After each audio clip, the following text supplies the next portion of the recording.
Hello everyone. I'm just going to spend a few minutes showing you or demonstrating how to up pot your seedlings. And so if you are a first time gardener or you just need a refresher, I hope this video is of value to you. And so I started these seeds on, March 5th.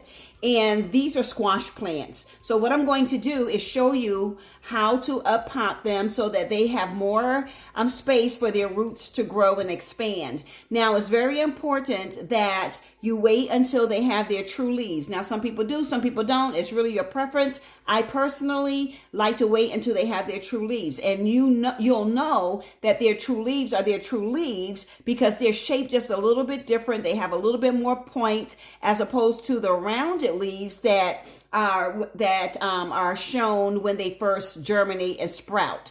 So, and at this stage, you can start fertilizing your seedlings with diluted fertilizer. So I've already started doing that. That's probably why they're so big and healthy here. So what I usually do, let me start here first. The first thing you want to do is pick the container that you're going to up pot. I'm choosing these red cups, and it's very important that you put a drain hole in the bottom of that cup. I usually just put one. If it starts getting a little waterlogged, I'll just open this up a little bit, but for right now, it's perfectly fine.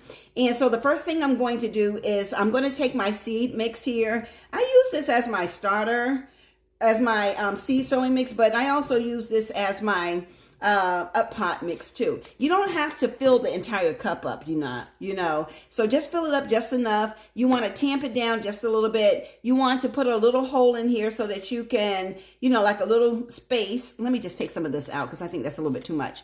Just enough, just tamp it down just a little bit. You don't want it too compacted. Okay, and the next thing you want to do is squeeze from the bottom because you're going to take the entire plant out. And what we have here, as you can see, the roots look really, really great. Now, I have some, and I'm not getting paid for this, but I have this mycorrhizal inoculant, and this is what I'm going to put on the roots so that the roots can get a really good start and have really strong plants. And so what I'll do here is I'll just shake a little bit of this on the roots, just like this. Can you see? Just like this. And just so that it can have just a little just a good start. All right. So then what I'll do is I'll place this in here just like this. I'll put a little hole down there because I don't want to fill the cup up all the way to the rim. Okay, so I'll put a little indentation down there so I can sit this in there good. And you want to make sure that you are not putting too much soil in here because you want the top of the seedling to be not to be covered and smothered. Okay, now with squash and tomatoes, you can, it's not a big deal if they do, you can put it up a little bit higher, it's completely up to you, but I just try not to pack down the top so that it can definitely get the nutrients that it wants, but also that it can breathe because these plants need oxygen. So here we go. This is the first plant. I'll do one more just for demonstration purposes here. And so that's one. So I'll do another one for you.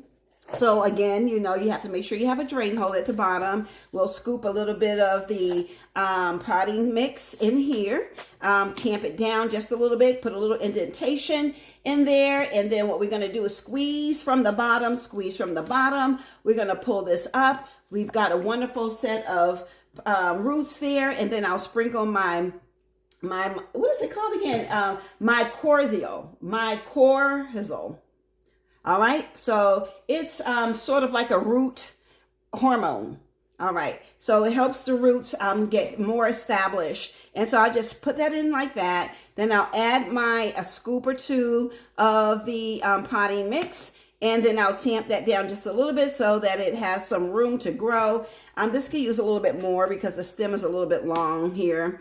But, you just use your discretion. And you can always go to Google University or YouTube University in case you need a little extra help. But what we have here are 2 plants. So now what happens, the roots begin to grow, they become more healthy, they begin to expand. So when I transplant them into my raised beds, they have a good running start. And that's what you want. You want your seedlings to have a good running start. Well, that's all for now, folks. I hope this is helpful to you. And if you have any questions, be sure to leave a comment, and I'd be more than happy to answer any questions that you may have.